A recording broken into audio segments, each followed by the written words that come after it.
Welcome, aloha. Thanks for joining us at ThinkTech Hawaii, Rule of Law in the New Abnormal, whatever that might be. And today we're going to talk about an incident at Stanford Law School where a federal judge, well known for strong opinions against LGBTQ and other marginalized groups, was invited to speak by the Stanford Federalist Society, ran into opposition, protest questions.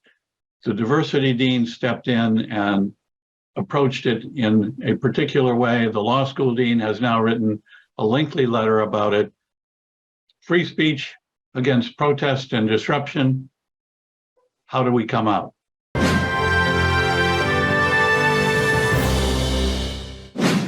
Okay, and today we have with us, welcome back, Professor Vernellia Randall, Professor Emerita from the University of Dayton School of Law, Ben Davis, visiting professor at Washington and Lee School of Law, Professor Emeritus from the University of Toledo School of Law, and Jeff Portnoy, partner at Cage Schutte, one of our leading First Amendment experts. So this is right in your bailiwick, folks.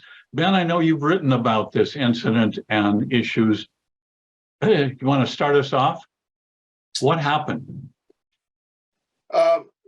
Well, I watched the video, and from what I could see from the video, basically there were a lot of students in a classroom who did not like the particular speaker, and made it clear to him in a way that I thought was really quite tame. But him not being very used to anybody maybe showing a little dissent in front of him, it ended up getting pretty heated.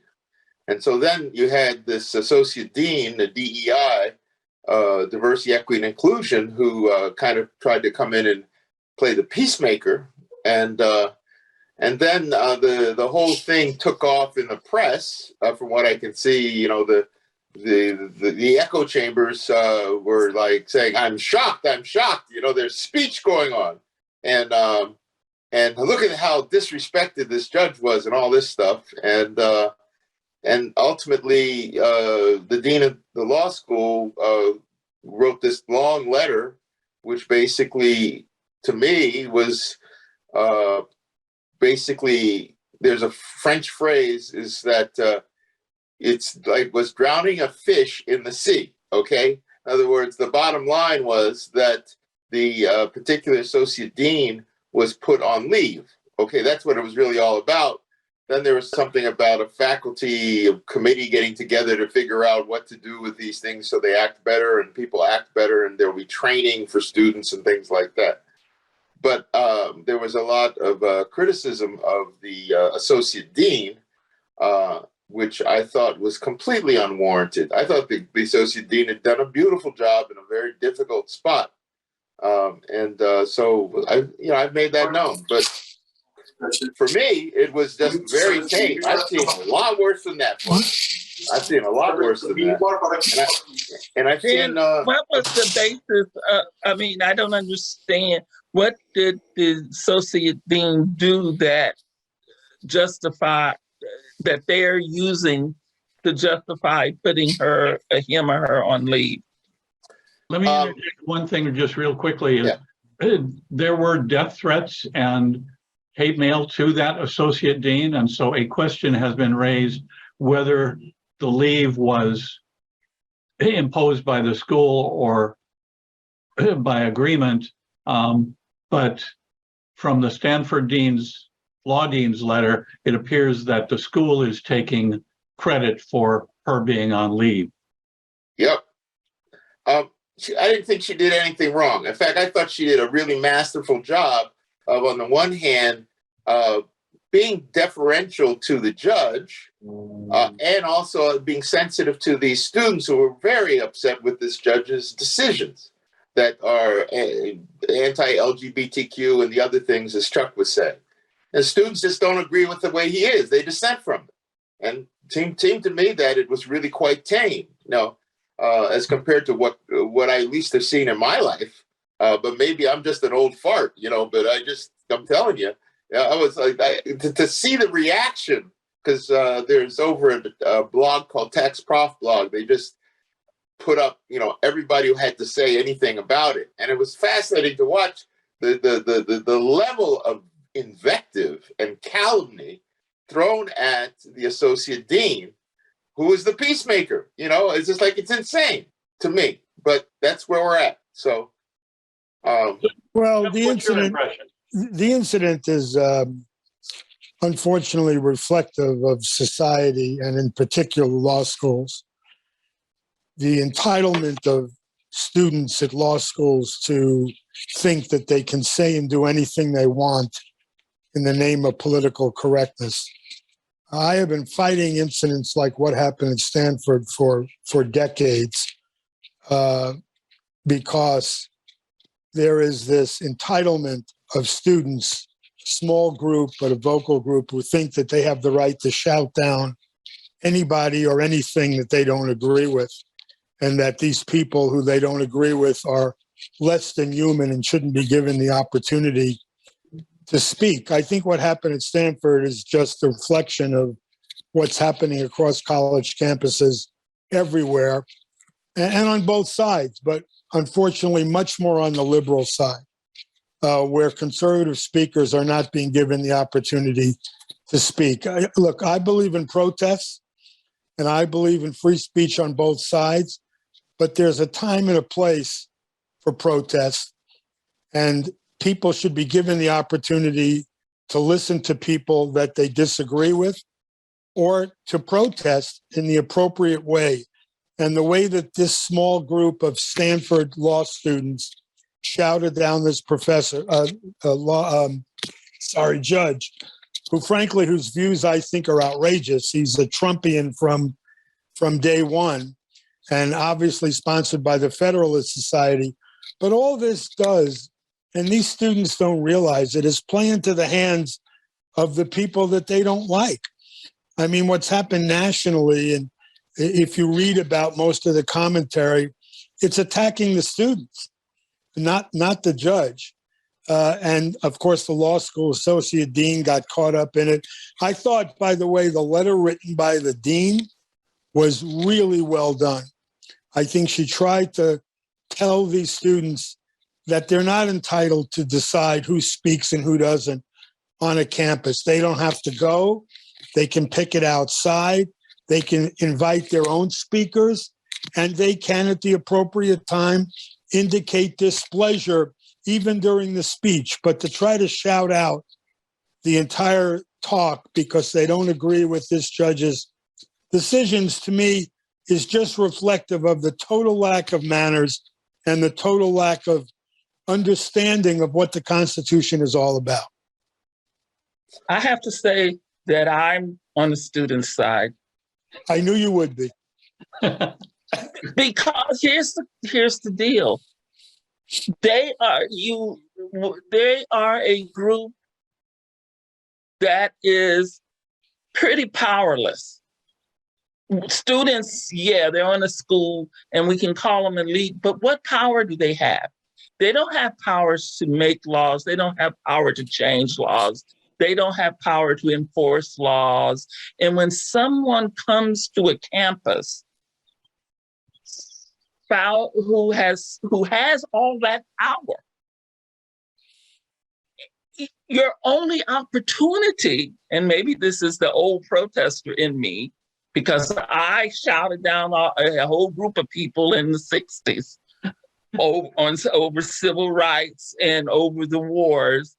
What else I'm going to behave? We want the students to behave nicely when someone comes to campus, but there is behaving nicely won't empower them to get change. The only voice they have is on those type of, and as much as it's uncomfortable, short of death threats, I don't. Well, yeah, if I could jump in there, the thing for me is that there was no violence, okay? First of all, there was no violence, okay? There wasn't anything thrown at the guy or whatever that. Yes, there was talk. Yes, there was talk, but the talk was very tame to me. I mean, I think the thing now is like, if you agree with something, you snap your fingers. I mean, Jesus, that's like nothing as opposed to clapping or something else, you know? So, and if you don't, but you know, I mean, to me, I've been in settings where there have been speakers who said profoundly repugnant things, profoundly, from the position of the speaker at the front of the room.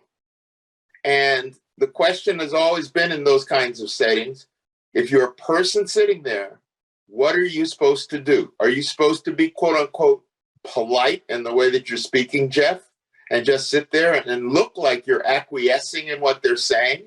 You can try to wait to the Q&A, and I've done that before. I've had situations where I've stood at microphones when I said they're going to Q&A, and I haven't been called on. And I've stood there to the point where panelists have had to tell the moderator, I think there's somebody who wants to ask a question. Well, that's the difference. Wait a minute. I've also been in situations where it's raised hands, and miraculously, I never got called on until a white colleague got called on, and then he gave the call to me. You understand? And there are a lot of games that happen.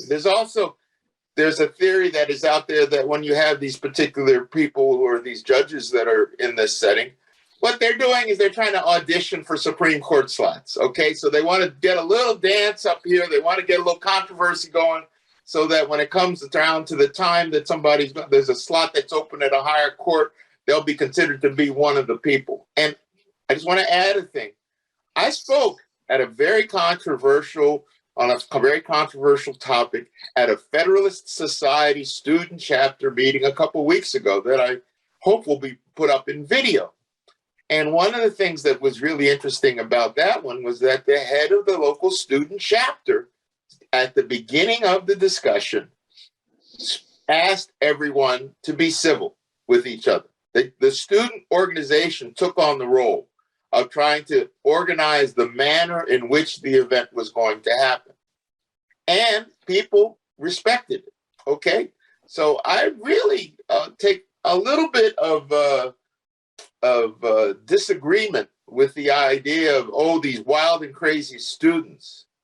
I don't think they're wild and crazy. I think that they were actually very tame, in my view, from what I saw. Well, look, first of all, what about my right to hear that speaker? These students don't believe in anybody else's rights. That's the bottom line. They think they are the entitled people with rights because of whatever grievances they have against society. What about the other students whose rights were trampled upon by not letting them listen to someone that they came to hear? I protested a lot in the 60s. I don't want to go into all of it right now, but I was out front. I was in the March in Washington. I was a marshal, et cetera, et cetera, et cetera. But there's a time and a place, and you have to understand what that is. You not being called upon, that's a systemic problem. And I don't disagree with you. I've seen it happen myself.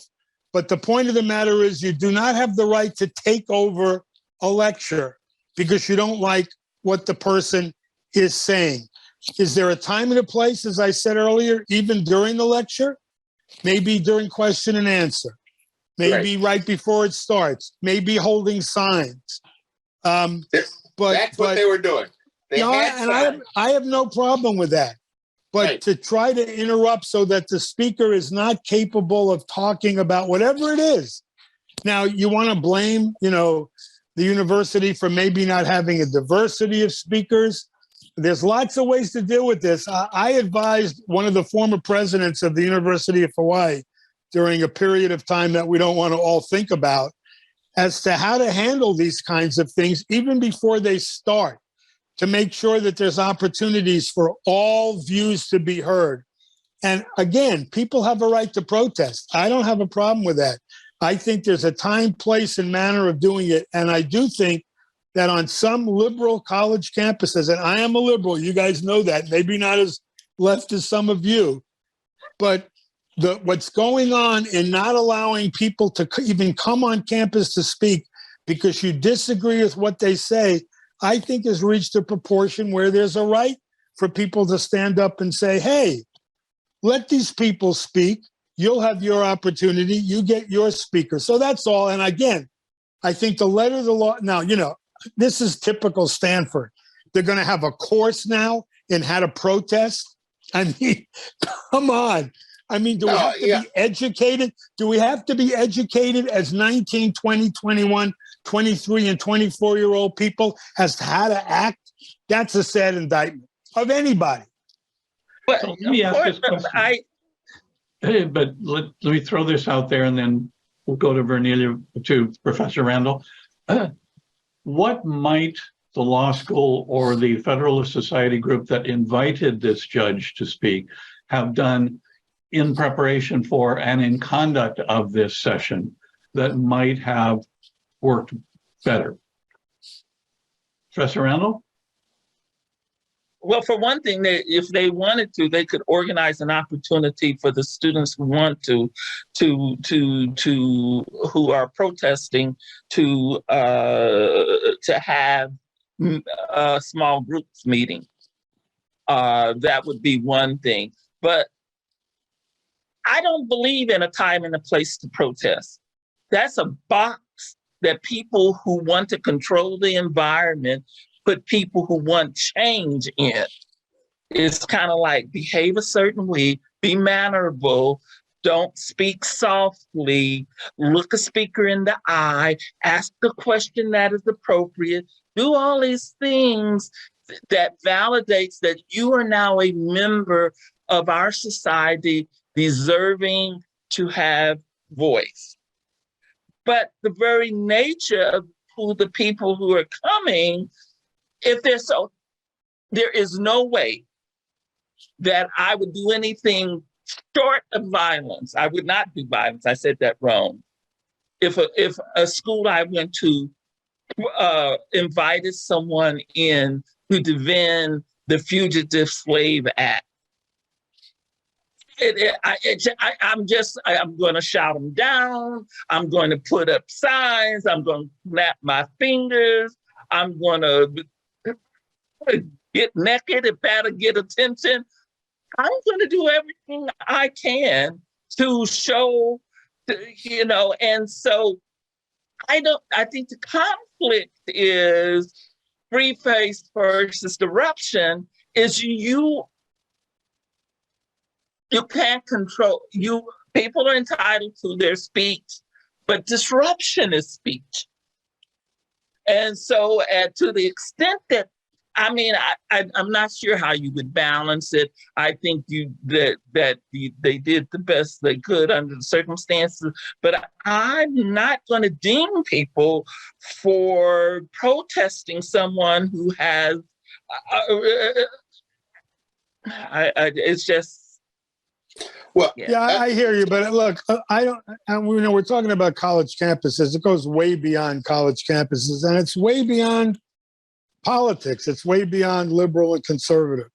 You see on the news every day people going to city council meetings or board of education meetings and shouting down the representatives because they disagree with something that's being done so they can't conduct their business. It is a sad commentary on what's happening in this country, whether it's left or right. It's the protesters outside abortion clinics who do what they can to keep people from going in. It doesn't, I am not suggesting that this is a pox on a particular group or a political leaning. I think it goes, unfortunately, both ways, and we're seeing it all over society. And frankly, I think a lot of it is with younger people who think they're entitled to whatever it is they want, whether it's mom and dad's car or a free ride or free education, or no one can have a view that I don't agree with. I just think we're in a bad place. And I think the Well, Stanford thing, Well, the Stanford thing, let me just finish the one sentence. Yeah. Stanford is just the latest example. okay. pox on those young people. No, Can I I was A young lot of too, those but young people. Yeah. And I remember at the University of Texas, there was a football riot. It was a riot over winning a game. And at the same time, there was protests around civil rights and protests around the war. And they arrested thousands of people during those protests. But when that football game happened and those young people rioted, they didn't arrest any. No, but that was seen as good, clean fun. My view is I certainly don't want, and I've been there, to be disrupted. I don't like it. I don't like it when it has happened to me, but I sure would not shut it down. no, Because that is speech as well. And if I could just jump in on the old liberal versus conservative campuses thing. One of the reasons I think you may be seeing a lot of this at liberal campuses is that liberal campuses will have that diversity of speakers that you're talking about having, right? And there'll be that kind of interaction. I'm looking for the occasions when some quote unquote liberal is invited to some quote unquote conservative campus to speak about anything. Okay. And plus at the conservative campus, I'm curious to watch. Now, I don't know. I'm just a crazy guy, but I'm happened to be in Charlottesville. I saw some pretty crazy fellas down here in Charlottesville in 2017 on the streets, on a campus, University of Virginia. Oh, wait a minute. I'm going to think of some crazy people who are in Oregon, I think, is in counter-protesting settings. I mean, I'm talking violent people, okay? So, and as to these people who go ahead and yell at these school board meetings and all that stuff, it never bothered me. I mean, if you're on a school board, you're starting to get some heat. Okay, so you get some heat. But I'm sorry, that's what happened. I read, and you correct me if I'm wrong, Ben, I think there were 35 law professors at Stanford, and only one characterizes him or herself as conservative. So you're going to go to the Stanford University Law School knowing that 99% of the professors characterize themselves as, quote, liberal. If I'm right about that statistic, which I think I read about just the other day, it's pretty interesting. That Federalist Society at Stanford's got to be pretty small. So anyway. But even, I mean, first of all, labeling yourself a conservative, okay? That's, to me, is calling, or liberal, is kind of like branding, okay? You know what I mean? I don't know. I'm not You know what I mean? Yeah. It's just branding. Because if I label myself a conservative, maybe I'll get grants from conservative folks. You know what I mean? It's just a branding game, right? You know what I mean? But the second thing is, as far as I know, of all the professors that I know, the range of quote unquote liberal to conservative among professors as compared to society as a whole, it's a pretty, I mean, law professors are almost by definition going to be kind of like restrained, or if I call it like that. I don't know if that means conservative, but they're going to be restrained, you know? Yeah, but you know what? And Professor Randall said something that I totally agree with. And when you asked Chuck about alternatives, what Stanford should have considered and should have asked the judge if the judge would be willing to do it and then make a decision, by the way, on the invitation, was to meet with the students privately. First of all, it would have hopefully allowed that person then to give a speech to the rest of the population. But more importantly, if the students were attempting to gain anything, they gained nothing by what they did.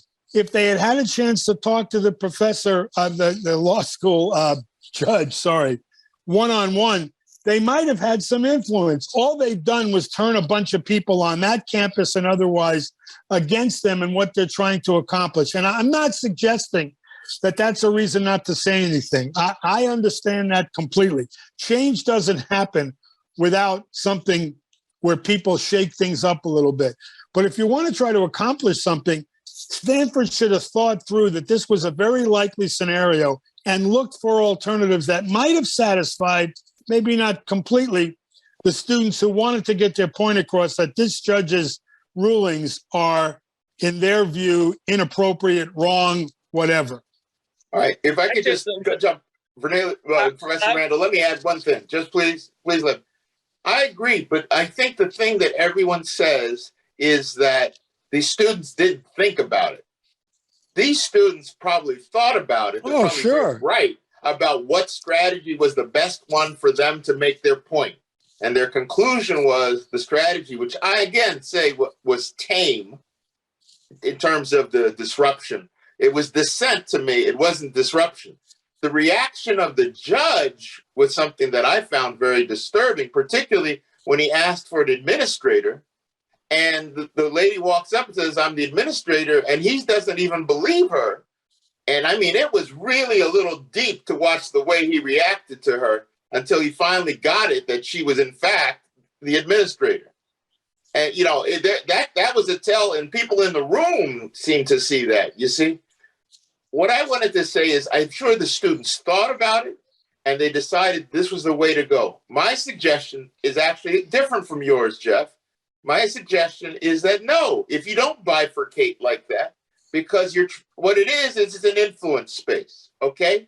And if you bifurcate, what happens is that the people who go to sit down with the judge to talk with them are people who already think a certain way, and the people who are in the room are already people who think a certain way, and they don't interact with each other. And that frustration that the people who wanted to hear what he had to say and feeling is a good frustration for them to have, to see that there is dissent and that we're not all holding hands here. I think that mixing up of that is what is the healthy thing. Now, is it frustrating? Sure, but all the time we have frustrating moments when we don't get to say what we wanted. Look, I once had a justice of the Supreme Court in front of 400 people at a dinner tell me to get over slavery, to resounding, it was Justice Scalia, to resounding applause in the room, okay? And I'm going to say to you, you know, you're looking at that kind of spot, and my demurral to his view was important to me to do in that space for the rest of the people in the room to hear. Well, I'm not going to convince Justice Scalia to be anything different. These students are not going to convince this judge to be anything different. But what they are going to do is let him know that what he's doing is repellent to them. And others. I think disruption. I think systems don't change without disruption. And disruption is painful, uncomfortable, and can seem counterproductive, especially initially. I'm sure when the initial marches occurred and the cops came out with the dogs, that was a pretty painful attempt to disrupt the system by the marching and being in a place that they weren't supposed to be and behaving in a way that they weren't supposed to behave. But if you want to change the system, that disruption is essential. As opposed to free speech, I mean, it's a balance. And only, at what point do you get someone step in? I don't think there can be a rule about it. I think that's going to be on a case-by-case basis with the people who are in the room at the time. But I would really hate to see a disruption versus free speech. And so for the sake of free speech, we need to tap down anything that is disruptive. I think that will institutionalize systems that need to be disrupted. Okay, in our last minute or so, some last thoughts. What might have been done better at any stage? Jeff? Yeah, I wasn't there, and a lot of this is post hoc. What should have been done, what could have been done. People were put in a position where it looked like they were totally unprepared. That's the thing that I don't understand on the part of the administration. They had to know that something like this was going to happen, and they should have worked on it beforehand, prepared for it, even talked to various groups, including the judge, including the students, not to try to punish them or harass them, but they acted like, what's happening? We've never seen this happen before. To me, that's the one thing that I really don't understand.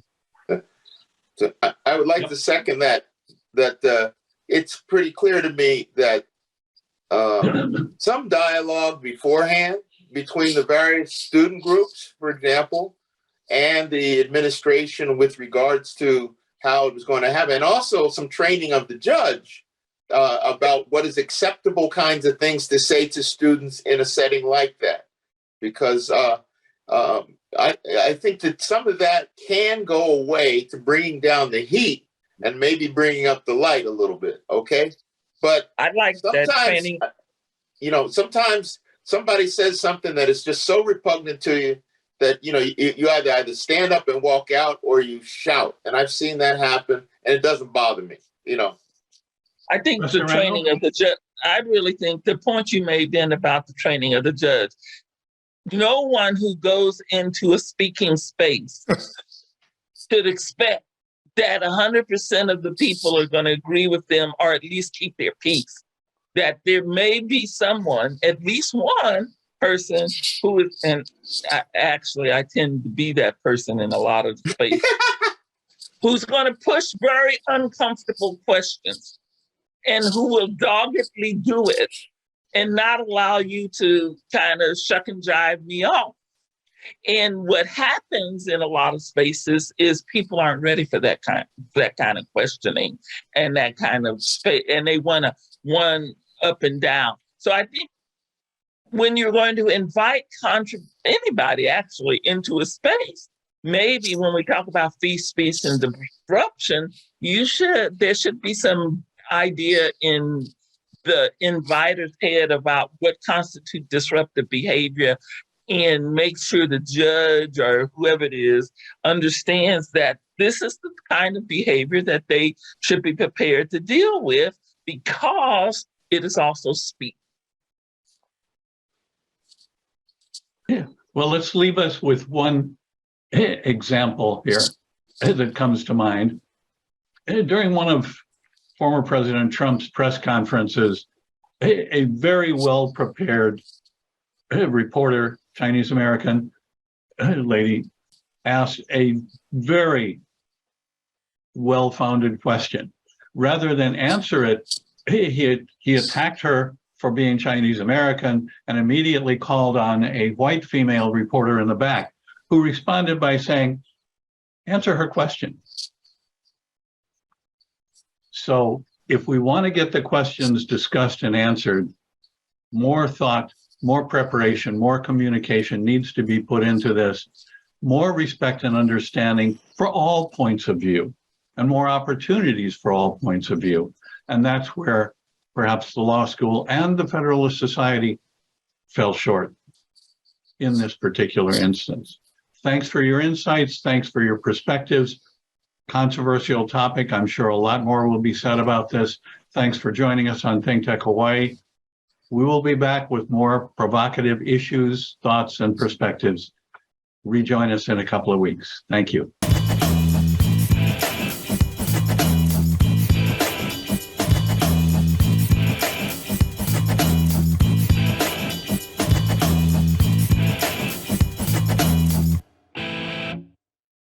Thank you so much for watching ThinkTech Hawaii. If you like what we do, please like us and click the subscribe button on YouTube and the follow button on Vimeo. You can also follow us on Facebook, Instagram, and LinkedIn, and donate to us at thinktechhawaii.com. Mahalo.